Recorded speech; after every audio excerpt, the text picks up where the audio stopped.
Okay, hello everyone. Good morning or good afternoon. Thanks for joining us today. We're here today to talk about keeping ahead of change as a small and medium-sized business. This is presented by Sage as well as the SMB Group. So today's conversation, my name's Diane Haynes and I'll be hosting Laurie McCabe. Laurie, welcome. So Laurie is the co-founder of the SMB Group. The SMB Group is a research group that focuses on how small and medium-sized businesses use technology to manage their businesses. We're going to talk a lot today about how you can recognize when to make a change when your business is growing and what you can expect to gain when you do move to more modern business management tools. Yeah, so Laurie, first we were just going to talk a little bit, and it's perfect timing, just going to talk about a little bit about why small businesses outgrow their accounting software in the first place. Yeah, sure. Well, you know, as businesses grow and they get more complicated, of course, priorities change. And in the research we do at SMB Group, we really see that smaller businesses are very preoccupied, as you can see on this chart, with what it takes to grow the business and keep the lights on. So, you know, getting new customers, growing revenue, and paying the bills, right, the cash flow. And as businesses grow, these things still remain important. As you can see, growing revenue and attracting new customers is still at the top of the list. But, you know, growth creates its own challenges. Of course, you've got probably more employees if you're a bigger business. You've got more offerings maybe than when you first started out. And, you know, new regulatory requirements certainly start kicking in, you know, like for health care and other family medical leave and all kinds of different things depending on the size of the business. So, you know, your business challenges start shifting. And, you know, as you can see on the chart, there's some that shift pretty dramatically. So, for instance, you know, improving customer experience and customer retention, that goes up from about 28% thinking it's a top priority to 39% when you get to be more of a medium business. Likewise, with attracting and retaining, you know, employees to your business, that really takes a pretty big jump. And employee productivity, improving employee productivity, that almost doubles in terms of importance. And then the regulatory compliance, which I mentioned a little bit ago, that's another area that, you know, you can just see the concerns start to grow in new areas. And, you know, other issues are just coming into the forefront as a business grows. So, Laurie, you know, the processes and the tools that small businesses use when they first started out, they're no longer going to work for them as they grow. Yeah, I think that's right. I mean, you know, you start with an entry-level accounting solution. Lots of times it's really the first, you know, true business solution other than productivity solutions that a small business buys because, after all, you know, we all need to keep track of money in and money out. And in a lot of cases, not all, but a lot of small businesses go for the least expensive accounting solution or the easiest one they can find. And then as time goes by and as we discussed, you know, you start growing, you're realizing, gee, it doesn't do this or it doesn't do that, and you start adding on new software. And I think what happens is a lot of times that small business, as they grow, you find yourself really dealing with a jumble of different point solutions and spreadsheets and pencil and paper, you know, even whiteboards that you might be putting information on to manage the business. And, you know, the solutions probably don't talk to each other, and, you know, you're just trying to stitch everything together manually. It creates a real drag on the business. And, you know, you're not only spending more hours working day-to-day in the business, not that kind of drag, it's also, in addition to the paperwork, you really often don't have the visibility you need into what's going on in the business so you can make better decisions. So it sounds like you're juggling what you need to do day-to-day just to run the business, but you can't carve out the time to plan ahead or be proactive, or do what you need to do to take advantage of new opportunities that can grow in a scalable way. That doesn't sound very fun or productive, Laurie. Yeah, I like to compare it to, outgrowing the accounting software and these point solutions. It's kind of like, when you've shrunk your favorite T-shirt in the wash, no matter how hard you try to squeeze into it, that shirt's going to be too tight, and it doesn't cover everything that it needs to. And the same thing really happens here. The software just doesn't fit your business anymore. Yeah, that sounds familiar. I mean, Laurie, recently I was speaking with a Sage customer who is in the thick of something like this. They had recently won a new client that would end up doubling their revenue, so they were really excited, and then they were celebrating. But that celebration quickly turned because they became pretty concerned that their current processes and systems wouldn't be able to handle the added workload or requirements that came with winning the new business. So one of the key warning signs for a small and medium-sized business that they've outgrown their accounting software and they might need a better way to run their business. Well, there are a few. They might vary from business to business, but some of the ones we see most commonly would include this one, which is, pretty obvious if you're suffering from it. Accounting software is supposed to make, or any software is supposed to make running the business easier, but when you find yourself spending a lot of time, for instance, re-entering data into different systems and creating customized reports outside of accounting for things like billing and payments or sales or whatever, you realize, wow, this is turning into a big time sink. Or you may be just very overly dependent on spreadsheets and worried about the fact that as people re-enter all this data, they're making a lot of mistakes, and you're having to update and reconcile a lot of different spreadsheets, very painful, and also creates a second set of books, and you've got to continuously update and maintain them as well. And so I think at this point, this is the time when a lot of small businesses start thinking about, do I need to replace all these different tools with something that's more comprehensive and can handle more of my core business operations. Another thing we see businesses get very frustrated with is, they just don't have the visibility they need into the business. They have a lot of data, but they can't find the right data, when they need it. And I think, we can all relate. We want to see how the different parts of our business work together, but if it's difficult to pull it together, that's really hard to do. So, for instance, if you can't track and measure metrics like maybe inventory turnover, you're going to struggle balancing inventory levels. Or if you're a services company, you may have a lot of billing inefficiencies, and that can lead to missing hours and expenses that, you're not getting paid for.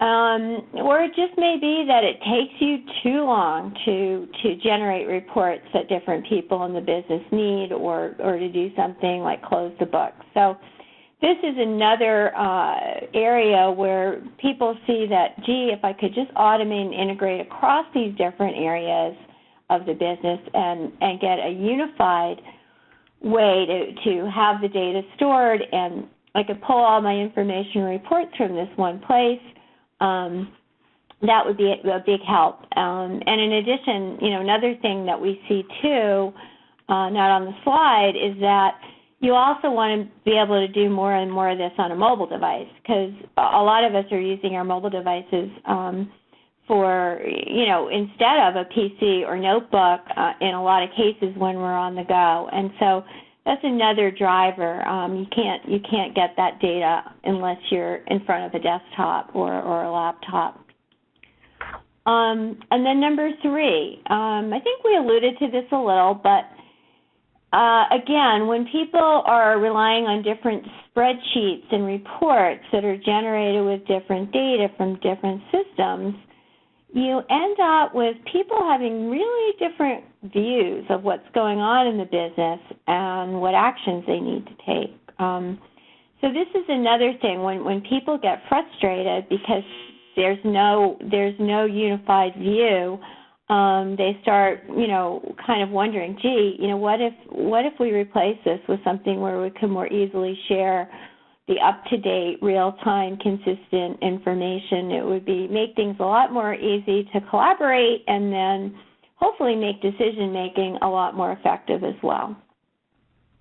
Yeah, Laurie, recently I got to see this up front and live. I was visiting one of our Sage customers whose salespeople and customer service and accounting teams, they all worked in different systems, and therefore they had different information about their customers. So they spent a lot of time trying to reconcile the information they had so they didn't step all over each other, but they were also sometimes giving their customers the wrong information. It was unfortunately pretty frustrating for them and their customers who had to repeat a lot of the information to the same people, unfortunately. Yeah, and I think most of us can relate to that, Diane. I mean, I had an experience yesterday with a very big company, Anthem Blue Cross Blue Shield, and they, it's healthcare time here, and, they bounced me around to 3 or 4 different places every time I had to repeat the same information. And so it's pretty frustrating. And not something most of us want to subject our customers to, let alone our employees. So the next warning sign I was going to hit on is, I think what happens is you end up spending so much time on running the business, in the business, the nuts and bolts of the processes. You're spending a lot of time on really functions that don't add a lot of value to your business.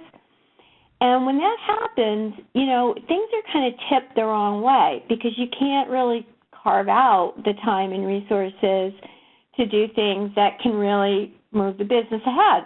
So that may be something like upgrading your front-end sales processes and systems, or putting in a new marketing automation tool, or providing better customer service, or even just thinking more strategically about, business decision-making. And, the other thing I'm seeing more and more is that it's hard to attract and retain the top talent to a business, especially the younger employees.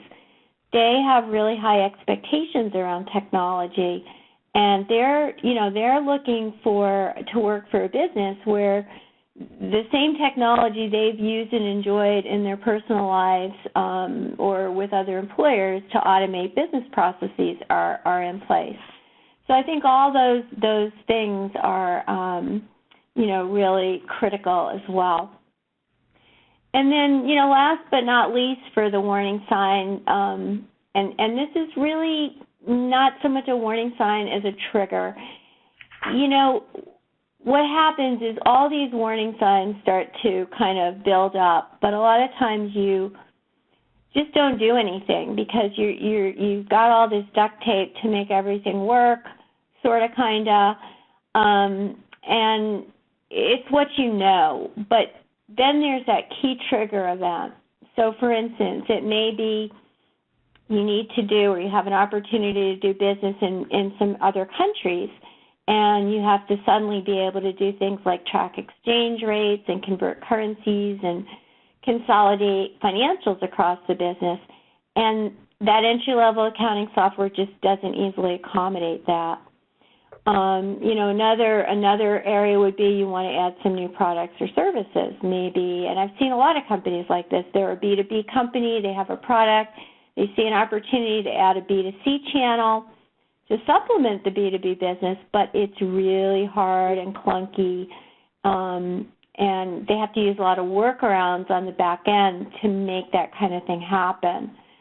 So a lot of times these kinds of triggers where there is a business opportunity but your back-end system just isn't set up to handle it is what pushes people over the edge.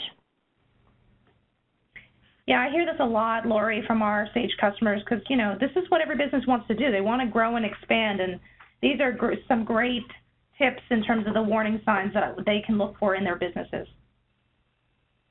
Yeah, I think that due to a combination of factors, companies just reach a point where they realize that general-purpose accounting software just doesn't fit their specific workflow or industry needs anymore. You're working more hours than you want just to keep up with day-to-day.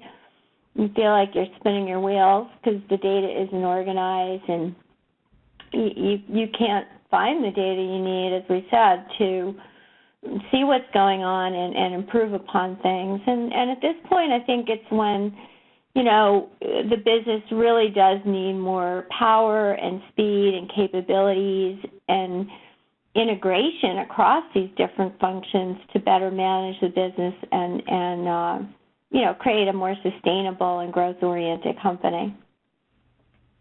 So, Laurie, if our listeners today are maybe unfortunately recognizing some of these warning signs in their business, what advice would you provide them? There's, a lot of things we could talk about, but I think that, here's the thing, tacking on more point solutions isn't going to be the answer. You've already probably got a lot of friction in the system, so it's time to really take a step back and look at what your business needs from a more holistic or comprehensive kind of perspective, and explore what are your options for a more complete business management solution that will not only provide the accounting and financials capabilities, but also integrate other core business processes, from sales to inventory to e-commerce.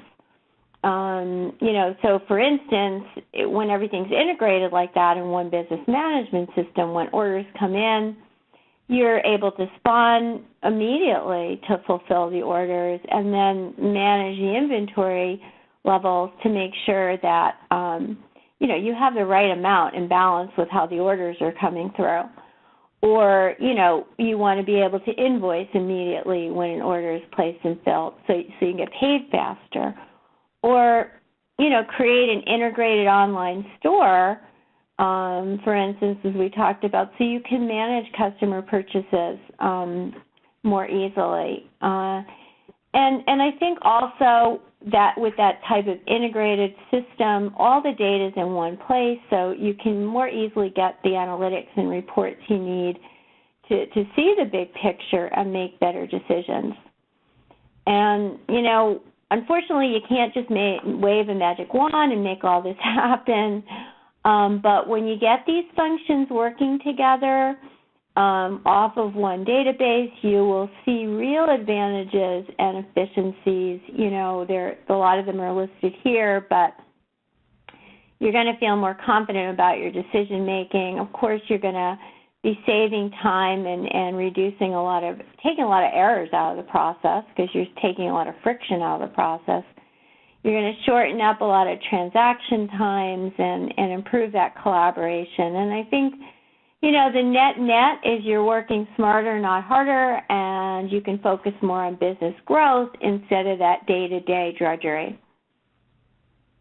This makes so much sense. So why do so many small businesses hesitate when the need is so clear? Well, I think in a nutshell, whether it's in our personal lives or in our professional lives, change is hard. You get used to the devil even if it's an ugly, inefficient kind of devil. And, it can be overwhelming, the thought of tackling these kinds of things. But, at some point, you really need to bite the bullet, because if you're not figuring out a better way to automate and streamline the business and set yourself up for opportunity and growth, your competitors are likely to be doing so. So, that as they become more efficient, if you're kind of dragging your feet, you're going to really end up in a not such a hot position for the business. So, Laurie, based on all of your experience with small and medium-sized businesses, how can they make the change from doing nothing to doing something and get themselves unstuck from the situation? Do you have some tips there? Yeah, I think I'll just say one more time the negative thing. Remember there's a big cost associated with doing nothing. So if you don't act, the drag on your business is only going to get bigger. But let's turn more to the positive side. I think the really great thing is that once you get started on getting a handle on managing the business in this kind of integrated way, you will see that the needle is moving, and you'll start improving business performance. You know, there is a light, I guess you could say, at the end of the tunnel. And, you know, some of the more specific thoughts I would also add is that although the end goal of this is to integrate a lot of the processes most critical to your business, you don't need to tackle everything at once, and they would recommend you don't even try to tackle everything at once. You want to look for a solution that gives you all the core capabilities you need, but lets you start by implementing the most critical and time-consuming areas first, you know, those areas in which you can get the biggest time and cost and productivity improvements. And then, you know, lets you kind of incrementally turn on new capabilities, which will automatically then integrate. And then you can turn those other ones on more as you need them and as your organization is ready to learn them and start using that. You know, I'd also keep in mind that, you know, getting you back, as you get back more time, which is the most precious resource in a lot of businesses, you're going to realize, wow, you know, I'm freed up here now to focus more on things that really matter. So more on that high-level decision-making we talked about, more on really listening and engaging with customers and identifying new market trends and improving customer service. And I'd also say, you know, you want to go ahead with this with a partner that you really trust. So this is a big thing for a business. So look for a provider that really understands best practices, that can give you business guidance, and especially as it relates to your industry. Because, you know, at the end of the day, you probably aren't going to want to just automate your old business processes, because probably a lot of those are kind of inefficient anyway. You want to improve them so you can operate more competitively and profitably. So, you know, look for somebody that has a great track record with companies like yours and, you know, will really take the time to understand your business.